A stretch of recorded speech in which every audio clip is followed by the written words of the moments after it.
नमस्कार, आप देख रहे हैं प्राइम न्यूज। मैं हूं राजेश कुमार। वक्त यूपी प्राइम का है। कोरोना संकट के बीच जारी उत्तर प्रदेश विधानसभा के मॉनसून सत्र के तीसरे दिन विधानमंडल की कार्यवाही अनिश्चितकाल के लिए स्थगित कर दी गई। सत्र के दौरान समाजवादी पार्टी और कांग्रेस के सदस्यों के हंगामे के बीच सभी 17 विधेयक पास हो गए। इस दौरान जबरदस्त हंगामा भी होता रहा। सोशल डिस्टेंसिंग की धज्जियां उड़ाते हुए विपक्षी विधायक वेल तक पहुंच गए और लगातार हंगामा करते रहे। तो उत्तर प्रदेश राज्य विधानमंडल सदस्यों की उपलब्धियों और पेंशन विधेयक जो है 2020 वो पारित हुआ, यानी जो प्रस्ताव पास हुए वो इसमें हम आपको बता रहे हैं। उत्तर प्रदेश कारखाना विवाद जो है, उत्तर प्रदेश औद्योगिक क्षेत्र विकास संशोधन विधेयक 2020, कारागार अधिनियम 1894 में ये 17 प्रस्ताव हैं, विधेयक जो आज पास हुए। तो उत्तर प्रदेश की सियासत में कई ऐसे मुद्दे जिसमें हंगामा खूब हुआ विधानसभा में। आज मुख्यमंत्री ने भी विपक्ष को करारा जवाब दिया, एक के बाद एक कई मुद्दों को आधार बनाकर।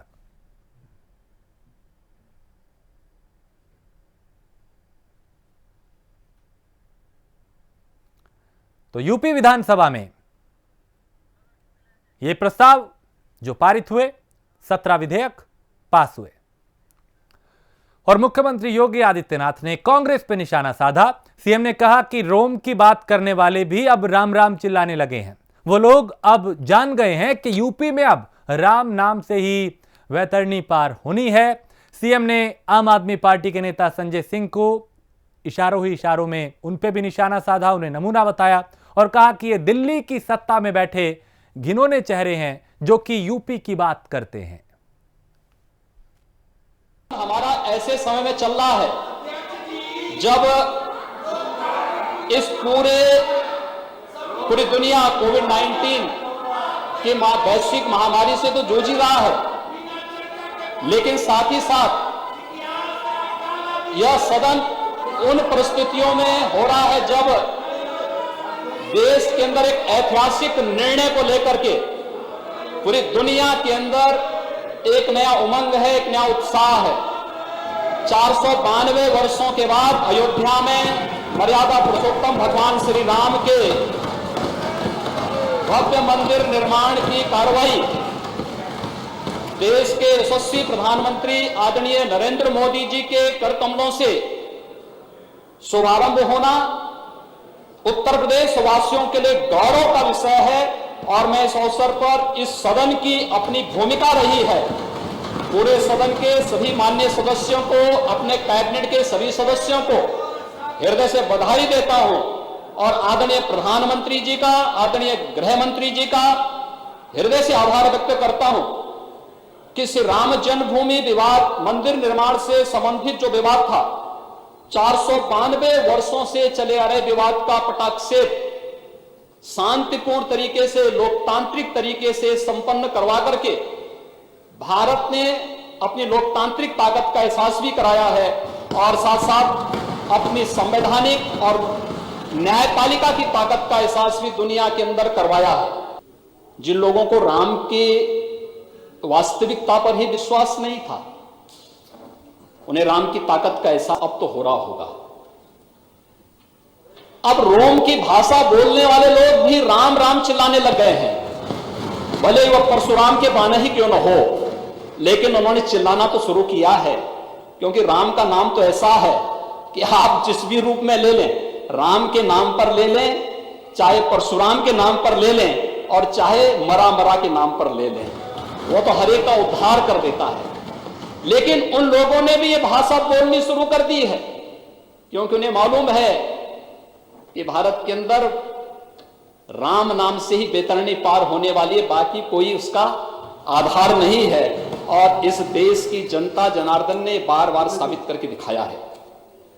महोदय, ये वही लोग थे जिन्होंने राम सेतु का भी विरोध किया था,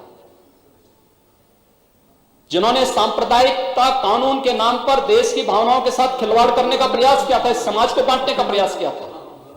आज फिर वे अपनी उस विभाजनकारी मंशा के रूप में फिर से आगे आ गए हैं और फिर से इस प्रकार की कुत्सित राजनीति करने के लिए फिर समाज को विभाजित करने की ओर अग्रसर कर रहे हैं। ये वही लोग हैं जिन लोगों ने राम भक्तों पर गोलियां चलाई थी। ये वही लोग हैं जो लोग आज जातिवाद का नारा कर रहे हैं, लगा रहे हैं, जातीयता का झंडा लेकर के चल रहे हैं। ये वही लोग हैं जब सत्ता में आते हैं तो कन्नौज के एक नीरज मिश्रा नाम के भारतीय जनता पार्टी के कार्यकर्ता का सिर काट करके ब्रीफकेस में भर करके अपने आप मंगाते हैं और उस शर्मनाक घटना के बाद भी जनता से माफी नहीं मांगते। महोदय, देश वैश्विक महामारी कोरोना से जूझ रहा है और उत्तर प्रदेश भी उस महामारी से जूझ रहा है। पूरी दुनिया उससे त्रस्त है और पूरी दुनिया के अंदर जिस प्रकार का माहौल है, बड़ी पैमाने पर मौतें हुई हैं, करोड़ों की संख्या में संक्रमित लोग हुए हैं, व्यापक पैमाने पर अर्थव्यवस्था पर इसका असर पड़ा है, आस्था पर कहीं ना कहीं आस्थाएं आहत होती हुई दिखाई देती हैं। हम लोगों को भी मजबूरी में लोगों के लिए बोलना पड़ता है कि नहीं, पहले संक्रमण को रोकने के लिए हम जन आस्था को बचाएं, लोगों को बचाएं, और फिर इसके बाद फिर हमें बोलना पड़ता है कि हो सकता है कि कुछ समय के लिए हमें अपने पर्व और त्योहार स्थगित करने पड़े, और इसको करना भी पड़ रहा है। लोग कर रहे हैं, सहयोग कर रहे हैं। मैं अभिनंदन करूंगा समाज का, उन सभी का। बड़े बड़े पर्व और त्योहार हम लोगों ने आह्वान किया। रामनवमी का पर्व अयोध्या में नहीं होगा, अपेक्षित थी कि 2 करोड़ की भीड़ आएगी, और देखा होगा सब लोगों ने कहा कि नहीं, हम सहयोग करेंगे। आदरणीय प्रधानमंत्री जी का आह्वान था, लॉकडाउन होना, लॉकडाउन में सभी लोगों ने सहयोग किया। जनता कर्फ्यू में पूरा देश उमड़ पड़ा, एक साथ सब लोगों ने मिल करके उस अभियान का हिस्सा बन करके कार्यक्रम किया। लॉकडाउन में जो समय से ले गए निर्णय के परिणाम स्वरूप देश को बचाने में मदद मिली। दिल्ली का एक नमूना उत्तर प्रदेश में आता है और उत्तर प्रदेश में आके कहता है कि उत्तर प्रदेश में कोविड के खिलाफ कोई रणनीति नहीं बन पा रही है। यानी जिन्होंने दिल्ली को बर्बाद किया, जिन लोगों ने उत्तर प्रदेश और बिहार के नागरिकों के साथ दुर्व्यवहार करके वहां से भगाया, बेशर्मी के साथ अपने चेहरे पर बेशर्मी ओढ़े हुए वे लोग आकर के यहां पर आकर के उल जलूल वक्तव्य देकर के किस प्रकार की बातें करते हैं। अगर मैं आंकड़े आपके सामने पढ़ूं, उत्तर प्रदेश की आबादी है महोदय आज के दिन पे 23 करोड़ 78 लाख, और उत्तर प्रदेश के अंदर कुल पॉजिटिव केस है 1,72,000, सक्रिय केस है 48,000, उपचारित हुए हैं 1,21,000, मृत्यु हुई है 2,700, कुल टेस्ट हुए हैं 41,84,900। हमारे पास 10 लाख पे केस कुल 744 हैं, मृत्यु प्रति 10 लाख में 12 है, और मृत्यु दर है 1.6%। दिल्ली के रिज रोड इलाके से दिल्ली पुलिस ने आतंकी संगठन आईएसआईएस से कथित रूप से जुड़े एक व्यक्ति को आईईडी के साथ गिरफ्तार किया है। गिरफ्त में आए शख्स का नाम अब्दुल यूसुफ है। वह उत्तर प्रदेश के बलरामपुर का रहने वाला है। संदिग्ध के पकड़े जाने के बाद दिल्ली और उत्तर प्रदेश में हाई अलर्ट जारी कर दिया गया है। जगह जगह तलाशी अभियान चलाए जा रहे हैं। वहीं दिल्ली पुलिस की एक टीम बलरामपुर पहुंची। कोतवाली उतरोला के बढ़िया भैसाही गांव में टीम जांच के लिए पहुंची है।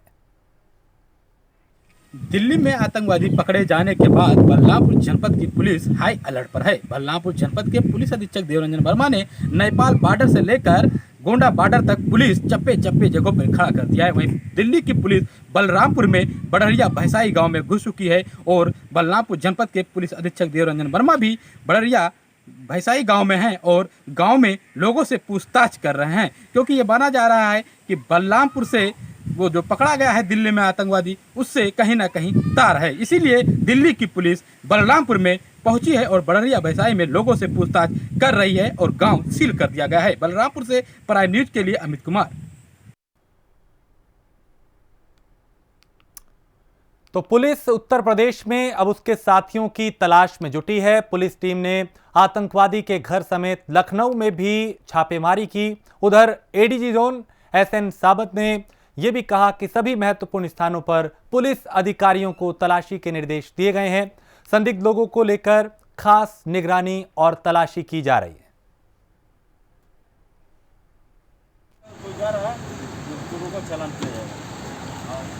दिल्ली पुलिस ने आज अबू यूसुफ को गिरफ्तार किया है। अबू यूसुफ आईएसआईएस के लिए काम करता है और जब दिल्ली पुलिस ने उसे गिरफ्तार किया तो उसके पास से भारी मात्रा में आईईडी भी मिला है। बताया जा रहा है कि राम मंदिर निर्माण के दौरान उसे काम पर लगाया गया था कि कई नामचीन हस्तियों को तुम्हें ख़त्म करना है, लेकिन उसी काम पर वो लगा हुआ था जिस दौरान दिल्ली पुलिस ने उसे गिरफ्तार किया है। अबू यूसुफ के 2 साथी अभी भी फरार बताए जा रहे हैं और उसके साथ ही ये भी बताया जा रहा है कि अबू यूसुफ का उत्तर प्रदेश से कनेक्शन भी है। उत्तर प्रदेश में इसी को लेकर कहीं ना कहीं सिक्योरिटी जो है वो टाइट हो गई है। हाई अलर्ट जारी कर दिया गया है। राजधानी लखनऊ में भी बैरिकेटिंग्स लगाकर लगातार जो चेकिंग अभियान है वो पुलिस की तरफ से किया जा रहा है। पुलिस के जो जवान हैं वो पूरी तरह से मुस्तैद हैं और कोशिश यही की जा रही है कि जिस तरह से जो बताया गया है कि अबू यूसुफ का जो मामा है वो राजधानी लखनऊ में रहता है, लेकिन अभी तक उसका नाम और पता सार्वजनिक या पुलिस तक नहीं पहुंचा है। इसके साथ ही बलरामपुर से भी अबू यूसुफ का एक बड़ा कनेक्शन बताया गया है, जिसके बाद राजधानी लखनऊ के साथ साथ बलरामपुर, उत्तर प्रदेश, इन जगहों पर हाई अलर्ट कर दिया गया है। हालांकि दिल्ली पुलिस ने इस गिरफ्तारी से एक बड़े मंसूबे पर पानी जरूर फेर दिया है, लेकिन अभी जब तक उसके दोनों फरार साथी गिरफ्तार नहीं हो जाते हैं तब तक कहीं ना कहीं समस्याएं बढ़ी रहेंगी। उत्तर प्रदेश से यूपीएसटीएफ की टीम भी दिल्ली पहुंच रही है और वो बहुत जल्द अबू यूसुफ को अपने कब्जे में लेकर पूछताछ करेगी। लखनऊ से कैमरा पर्सन राहुल के साथ मैं नितिन, प्राइम न्यूज। तो दिल्ली में आतंकी की गिरफ्तारी होने के बाद अयोध्या प्रशासन भी अलर्ट है।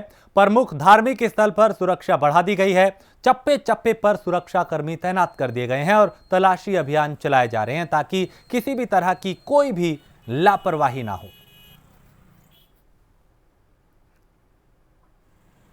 अयोध्या की संवेदनशीलता को देखते हुए यहाँ पर बहुत पहले से सुरक्षा व्यवस्था चाक चौबंद रखी गई थी और उसी के तहत जो है ना इनको जो जितने बैरियर पॉइंट्स पर जो है पुलिस बल हमारा उपलब्ध रहता है, उन पुलिस बल को सतर्क करते हुए और जो भी बैरियर पॉइंट्स जो भी आमजन पब्लिक वाले ना पब्लिक के जो लोग अपना वाहन या पैदल निकलते हैं उनकी हम लोग जो है ना उनकी सघनता के साथ चेकिंग करके और उनको जाने देते हैं। अगर कोई संदिग्ध व्यक्ति मिलता है उसको रोक करके कार्रवाई करते हैं। जैसा कि हम लोग सभी जानते हैं कि अयोध्या जी ऐतिहासिक रूप से और वर्तमान परिस्थितियों को देखते हुए अति संवेदनशील जगह है और यहाँ पर पुलिस की अपनी पूरी तैयारी है और जो हमारी सुरक्षा स्कीम है यहाँ हम लोग उसको लागू किए हुए हैं और घाट से लेकर सभी जगह लगातार पुलिस की चौकसी है।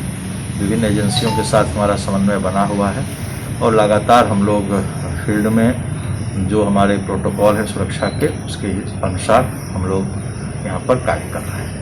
में संदिग्ध आतंकी की गिरफ्तारी के बाद पूरे उत्तर प्रदेश में अलर्ट जारी कर दिया गया। इस वक्त मैं अयोध्या में खड़ा हूं और आपको मैं दिखाना चाहूँगा कि ये मेन अयोध्या का एंट्रेंस पॉइंट है और आप यहाँ देख सकते हैं कि सुरक्षा व्यवस्था किस तरह से मजबूत बनाई गई है। किसी को भी बगैर उसका वैध प्रमाण पत्र देखे, परिचय पत्र देखे या कह लीजिए कि चाहे उसको मतदाता पहचान पत्र या आधार कार्ड देखे, अयोध्या में एंट्रेंस नहीं दिया जा रहा है। और यहाँ के पुलिस कप्तान ने बताया कि कुल मिला के 66 ऐसी बैरिकेटिंग्स लगाई गई हैं। पूरे अयोध्या का सुरक्षा व्यवस्था का जो खाका है उसको मजबूत कर दिया गया है पूरी तरीके से, जिससे किसी भी बाहरी व्यक्ति का अयोध्या में प्रवेश न हो पावे। और जिस तरह की ये सुरक्षा व्यवस्था है, अयोध्या को लगभग ये कहा जा सकता है कि पूरी तरह से एक किले में तब्दील किया गया है, जिससे किसी भी तरह की कोई भी अव्यवस्था यहाँ न फैले और यहाँ की सुरक्षा व्यवस्था में कोई सेंध न लग पाए। Prabhakar Chaurasia, prime news, Ayodhya. तो आतंकी की गिरफ्तारी के बाद ग्रेटर नोएडा पुलिस भी अलर्ट हो गई है। ग्रेटर नोएडा के परी चौक में भारी पुलिस बल तैनात है। गाड़ियों को रोककर बकायदा उनकी तलाशी ली जा रही है।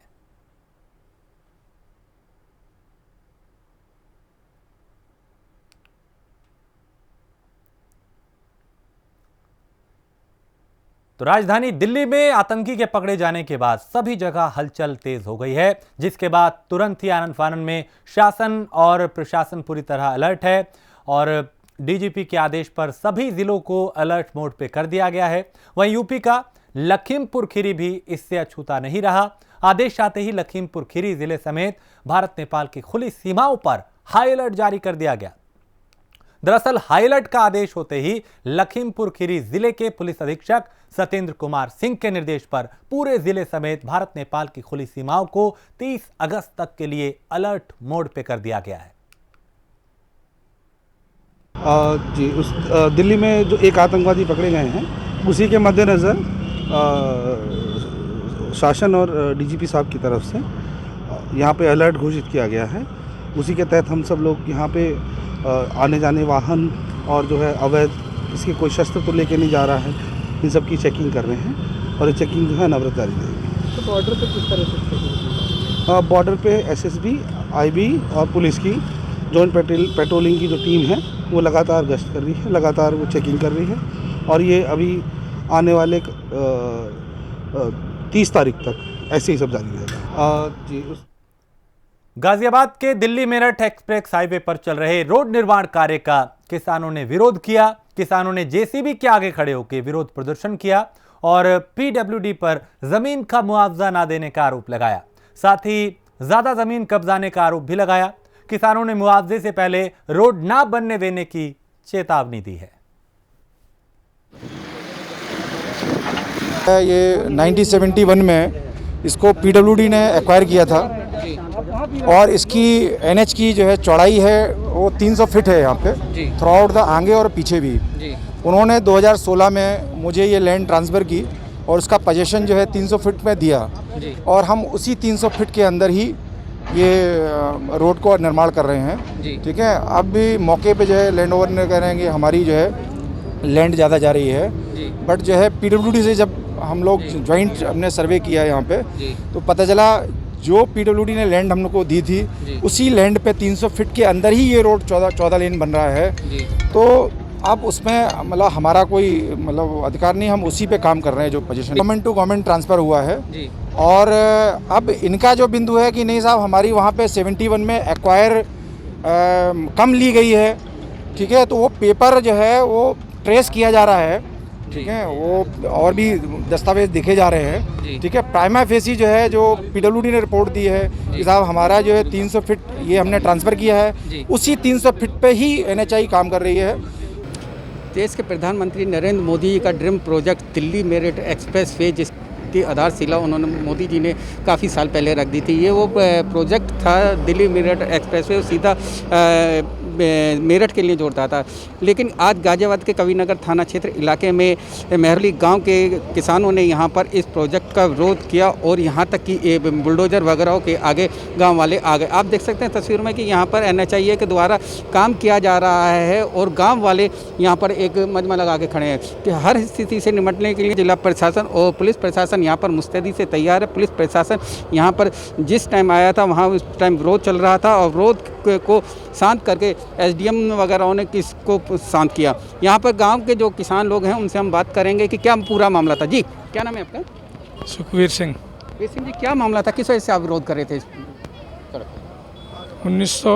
12 मार्च 1972 में जो एक्वायर हुई है ज़मीन, ये इसका गजट हुआ है, उसमें जितनी ज़मीन एक्वायर इन्होंने करी है उससे ज़्यादा ज़मीन इन्होंने किसानों की घेर ली है उसमें और उसका मुआवजा दिया नहीं है और ज़बरदस्ती उस पर सड़क बनाने की कोशिश कर रहे हैं। आप बताएंगे क्या मामला था? मामला ये है कि शुरू से जांच पाई जा रही है। सन 72 में ये ज़मीन एक्वायर हुई और एक्वायर होने के बाद में जितनी ज़मीन अधिग्रहण किया गया था उससे कम का मुआवजा हमें दिया गया। तो हमने 80 में ही ये जो है एक पत्र लिखा था संबंधित विभाग को कि जो ज़मीन एक्वायर की गई है, जितनी ज़मीन एक्वायर की है उसका पैसा हमें नहीं दिया गया, जैसा कि अभी अधिकारियों ने बताया। तब से लेकर आज तक हम पत्राचार कर रहे हैं। अभी इसमें जांच कमेटी बनी हुई है, सारी जांचें हो चुकी हैं कि किसान की ज़मीन पाई जाती है। देखिए, ये 1972 का मामला है जिसको लेकर सड़क निर्माण को लेकर अधिग्रहण किया गया था और किसानों का कहना है कि उनको अभी तक ये मुआवजा भी पूरा नहीं मिल पाया, जिसके लिए पूरी तरीके से जाँच चल रही थी, जिसको लेकर आज इन्होंने अपना विरोध जताया। गाजियाबाद से प्राइम न्यूज़ के लिए संजय मित्तल। अलीगढ़ में पुलिस की बड़ी लापरवाही सामने आई है। अलीगढ़ पुलिस लाइन के गेट में घुसते ही दिखता आगरा पुलिस का बैरिकेडिंग लगा हुआ है और दिन भर में कई आईपीएस अधिकारियों का इस रूट से आवागमन होता है, लेकिन अब तक किसी की नजर नहीं पड़ी। दूर से आए फरियादी इस बैरिकेडिंग को देखकर धोखा खा जाते हैं।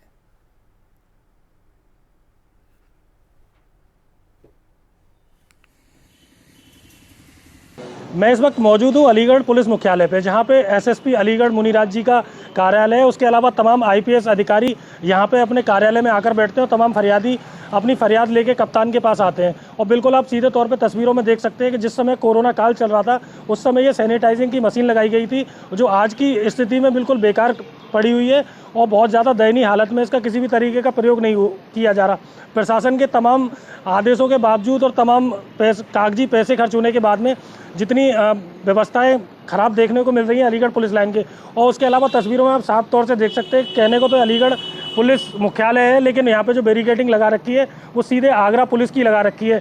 कहीं ना कहीं प्रशासन की बड़ी लापरवाही इसमें देखने को मिल रही है कि आगरा पुलिस और अलीगढ़ पुलिस में महज तकरीबन आगरा और अलीगढ़ की अगर दूरी की बात करी जाए तो तकरीबन 80 से 100 किलोमीटर की दूरी होगी, लेकिन तमाम आईपीएस अधिकारियों का इस कार्यालय में आना जाना होता है। लेकिन अब देखने वाली बात होगी कि किसी अधिकारी की नज़र इस बोर्ड पे नहीं पड़ी। और मैं दूसरी तरफ अगर बात करूं तो ये सैनिटाइजिंग की जो मशीन है वो बिल्कुल सफ़ेद बुत बनी हुई खड़ी है, उसका कोई भी प्रयोग नहीं हो पा रहा है। तमाम पैसे खर्च हुए, तमाम लोग इससे सैनिटाइज होके जाते थे और बावजूद इसके ये मशीन बिल्कुल आज की स्थिति में बिल्कुल बेकार पड़ी हुई है। अब देखने वाली बात ये होगी कि अगर सैनिटाइजिंग मशीन की बात करूँ तो इस मशीन का प्रयोग कब तक सही हो पाएगा, और उसके अलावा ये जो बोर्ड बिल्कुल पुलिस लाइन के गेट पे लगा हुआ है, ये बोर्ड कब अलीगढ़ पुलिस की नज़र इस पर पड़ेगी और कब यहाँ से हटेगा। प्राइम न्यूज़ के लिए विश्व प्रताप सिंह राघव, अलीगढ़।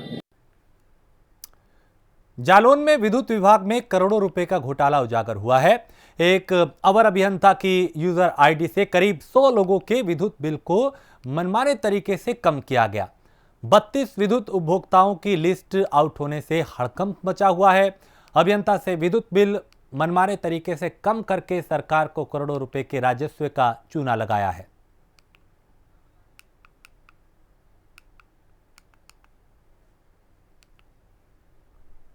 रायबरेली में जमीनी विवाद में दो पक्षों में जमकर लाठी डंडे चले। दोनों पक्षों से करीब आधा दर्जन लोग घायल हुए।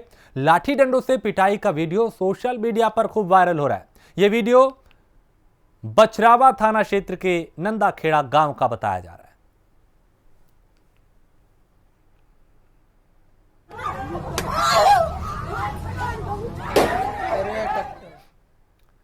पहाड़ों पर हो रही भारी बारिश के बाद उत्तर प्रदेश के कई जिलों में नदियां उफान पर हैं। नदियों का पानी खतरे के निशान से ऊपर बह रहा है।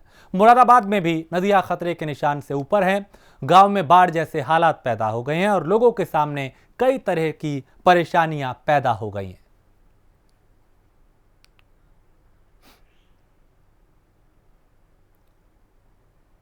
उधर जालौन में शराब के नशे में मामूली विवाद को लेकर दो पक्षों में मारपीट हुई। मारपीट में एक युवक गंभीर रूप से घायल हुआ। अस्पताल में इलाज के दौरान युवक की मौत हो गई। मामले की जांच में पुलिस जुटी है और जांच की जा रही है।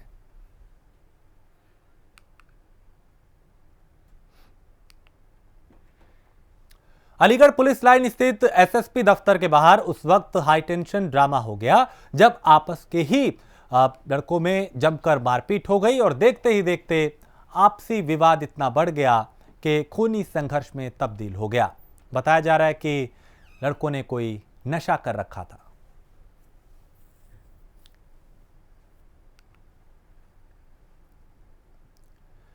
गोंडा के बाढ़ प्रभावित इलाका जो सकरोर है, सिकरोर का भिखारीपुर बांध से अनोखी तस्वीर सामने आई। ग्रामीण बांध पर ही रामायण का पाठ कर रहे हैं। प्रशासन की लाचारी और लापरवाही से तंग ग्रामीणों ने प्रभु श्री राम का सहारा लिया है।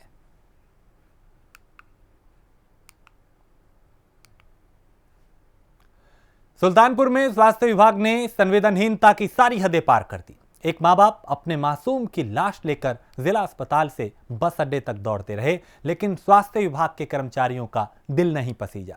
मां बाप का रो रो कर बुरा हाल था।